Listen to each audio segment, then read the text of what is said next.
Bueno, vamos a conversar a esta hora de la mañana con la ex congresista, también ex ministra de Justicia, Marisol Perestello, sobre un tema que nos preocupa, ¿no? El tema del hacinamiento de los penales, que ya es desde siempre, es un viejo problema, pero ciertamente acentuado con esta pandemia que todos vivimos. Bienvenida, gracias por este enlace con nosotros. ¿Cómo estás, Reinaldo? Buenos días, muchas gracias a ti. Gracias también. Bueno, digamos que se produjo un desencuentro, ¿no? Que ya por allí los paños están un poco más fríos, pero entre el Parlamento y el Ejecutivo a raíz de este tema de los penales. ¿Cómo analizarías esa situación? Yo creo que efectivamente hay un desencuentro porque hay un tema de responsabilidad que nadie quiere asumir. Me parece muy bien que estemos en la búsqueda de soluciones porque creo que es lo que toca ahora, ¿no? Hay un tema de responsabilidades, hay una situación que tenemos que manejar todos juntos y nadie puede eludir su responsabilidad. Hay una primera gran responsabilidad del Ministerio de Justicia de no haber hecho lo que tenía que hacer en cuanto se declaró la pandemia, porque esto es un tema mundial. El problema, digamos, hay algunas cosas que se repiten y el problema de los penales y cómo es que estos entraron en crisis empezó en Italia.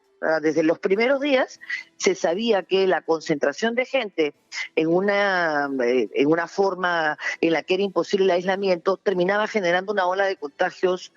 Por ejemplo, las pruebas que se han hecho en los penales, el 40% de personas tiene el COVID. Y aquí se demoraron en tomar las decisiones y se demoraron mucho. Entonces después el siguiente camino, que es el camino del deshacinamiento, es un camino que se le tiene que explicar al ciudadano, porque si no la gente dice, oye, ¿por qué vas a soltar a los ladrones? No me da la gana, pues no me pongas en riesgo. Con toda razón, Reinaldo. Pero esto que parece ser lo que ha interpretado el Congreso, ¿no?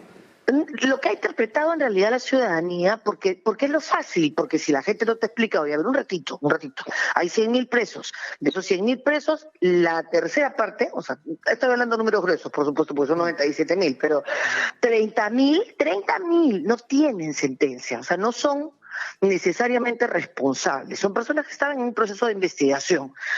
Separa a los delitos de sangre, el feminicidio, a los que son peligrosos porque pueden hacer daño, claro, si es que efectivamente tienen responsabilidad, y a los demás, procesalos en su casa, como debería de ser en una situación normal.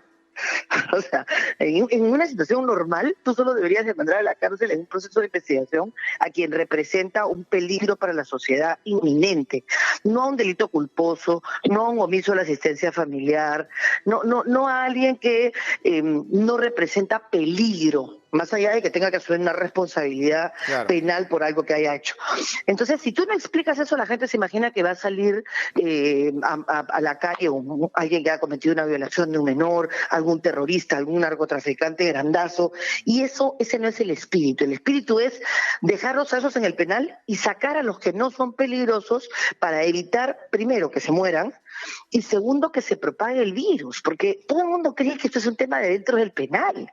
Esto es un tema que va a salir del penal. El 6% de las personas que han muerto en el Perú, y por supuesto mi solidaridad con todas las familias, el 6% son presos. O sea, tienes idea, de los 3.000 muertos, el 6% son presos. Y eso significa que hay una concentración que es peligrosa. Si además esos privados de libertad están, por ejemplo, en penales como Lurigancho o Castro, donde entre los dos hay 15.000 almas, 15.000 personas en menos de 2 kilómetros, es un riesgo potencial para el distrito de San Juan de Lurigancho, que es el distrito que tiene mayor número de habitantes en el Perú, y hay que atenderlo. Entonces, por ejemplo, la unidad del SWAT de la policía, o sea, lo mejor, lo más especializado, 30 de ellos tenían COVID hace 2 días, o 3, 30. De esos 30, uno había estado develando motines, claramente vinculado al tema. Y los otros 29 hacen patrullaje en San Juan del Lurigancho. Entonces hay un tema de salud pública. Esto no es un tema de penales, es un tema de salud pública. Y efectivamente no se hizo lo que tenía que hacer. Y el Congreso lo que dijo fue, mira, sabes que si tú no lo hiciste, yo tampoco lo voy a hacer. Entonces hay una pateadera de pelota. Tuvo que haberlo hecho todo el mundo. El Poder Judicial se tuvo que haber puesto las pilas antes, no se las puso, 45 días después se está haciendo su trabajo, hay que felicitarlo. Y decirle, oye, mira, sigue, trata de remediar lo que hiciste mal al no haber actuado inmediatamente, claro, pero perfecto, ya estás. El Poder Ejecutivo le tienes que decir, tú pudiste haber dado las leyes con tus facultades delegadas y no quisiste.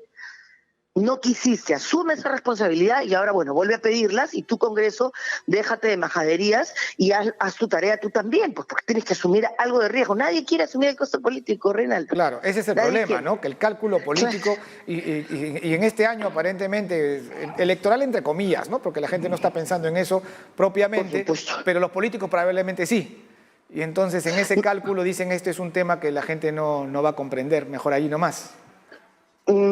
Mira, qué mediocridad tan espantosa, Renato. Claro. O sea, porque lo que se necesita es políticos pensando en el Perú, políticos pensando en tengo que hacer lo que tengo que hacer. O sea, las cosas que corresponde hacer, nos estamos jugando la vida, Reinaldo. La vida es cuando tenemos que ser más solidarios, cuando tenemos que pensar más en el otro. Nos estamos jugando además por algo de lo que no puede subir, por el otro. O sea, acá el prójimo es con quien tenemos que salir adelante, porque si dejas morir a alguien, estás condenándote a muerte tú también. O sea, no entiendo cómo es posible que haya sido más fácil el discurso de la seguridad, que no tiene nada que ver con eso, y no se entienda que acá no es un tema de seguridad, es un tema de salud pública, que además, si se hace con inteligencia, no tiene por qué tener ningún impacto negativo en la seguridad, es exactamente al revés. Sí, ahora, es exactamente al revés. Lamentablemente el Ejecutivo ha dado muestras, no sé qué opinión te merezca, pero ha dado muestras de vicios de actuar así, porque ciertos temas ha sacado la mano rapidito. Ahora, va a solicitar el Ejecutivo facultades legislativas. ¿En qué sentido deben ir? A ver, en el mismo sentido en que ya las tenía. ¿Cuál es la historia, Reinaldo? Y permíteme 3 segundos para explicar. Sí, claro que sí. El Ejecutivo pide facultades delegados en marzo.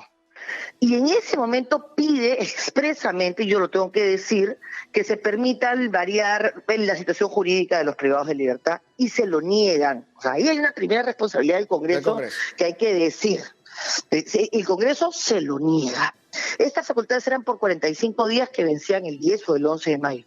Y 2 días antes de que venzan, el Poder Judicial manda un proyecto de ley al Congreso y el Poder Ejecutivo manda otro que podía haber sacado por facultades delegadas, porque sacó uno, que es el de omisos asistencia familiar, todos lo conocen, ha sido el gran proyecto del Ejecutivo, porque claro, no le generaba ningún costo político, o le generaba un costo político menor, ¿no? Era tan obvio que un omiso asistencia familiar será una persona inmoral, por supuesto es incorrecto, por supuesto nadie va a aplaudir a un sinvergüenza que no le pasa los alimentos a su hijo, pero tampoco lo va a condenar a muerte. Yo te aseguro que ni siquiera la mamá del niño lo va a condenar a muerte, porque después va a tener que explicarle a su hijo por qué el papá estaba preso y por qué se murió.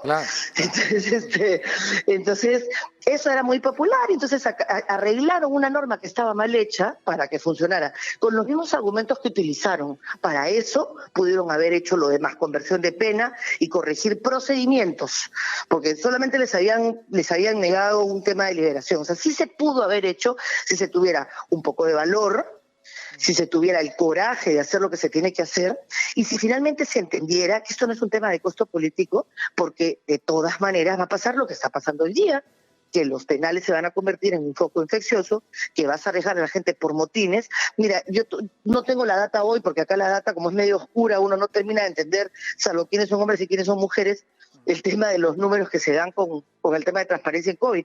Pero, por ejemplo, habían 45 muertos y de esos 45, 15 era por motines. O sea, no era por COVID, era por develamiento de motines. O sea, tú te das cuenta de lo absurdo, pones a la gente en riesgo, pones a la policía en riesgo, a los militares en riesgo, a los funcionarios penitenciarios que han muerto 12 en riesgo, y por supuesto a los privados de libertad, y también vas a poner en riesgo a las familias de los privados de libertad y a todas las zonas que están o que tienen, que se conectan, que son todos los distritos donde hay penales, por ejemplo. Claro, y ahora tienes el problema de los niños, Reinaldo. A los niños de Santa Mónica los llevaron a Callao. Y ahora no me preguntes por qué los han regresado. Sin ninguna explicación, sin que la gente, las mismas mujeres entiendan. Entonces se genera zozobra, se genera angustia, la familia no sabe dónde preguntar, va a la puerta de los penales, se traslada en micro. Entonces te das cuenta que todo lo que no se debe hacer, se hace y eso es responsabilidad del Ejecutivo. Entonces todos tenemos acá errores, culpas, y lo que hay que hacer es decir, bueno, ya por favor, después lo veremos, vamos a hacer Además, esa gente tendrá que vivir con los muertos en su conciencia, pero por favor resolvamos, pero ya, resolvamos ya. Ese llamado de urgencia, de verdad que se repite en diferentes sectores y aspectos en medio de esta situación al Ejecutivo. Gracias, Marisol, por este enlace con nosotros. Muchas gracias, Reinaldo. Gracias. Mucha fuerza. Conversábamos con la exministra de Justicia, Marisol Perestello. Hagamos algo ya. Esto parece ya algo que tenemos que repetir, ¿no? Cada situación que vamos tratando, le tenemos que decir lo mismo al gobierno. Hagamos algo ya.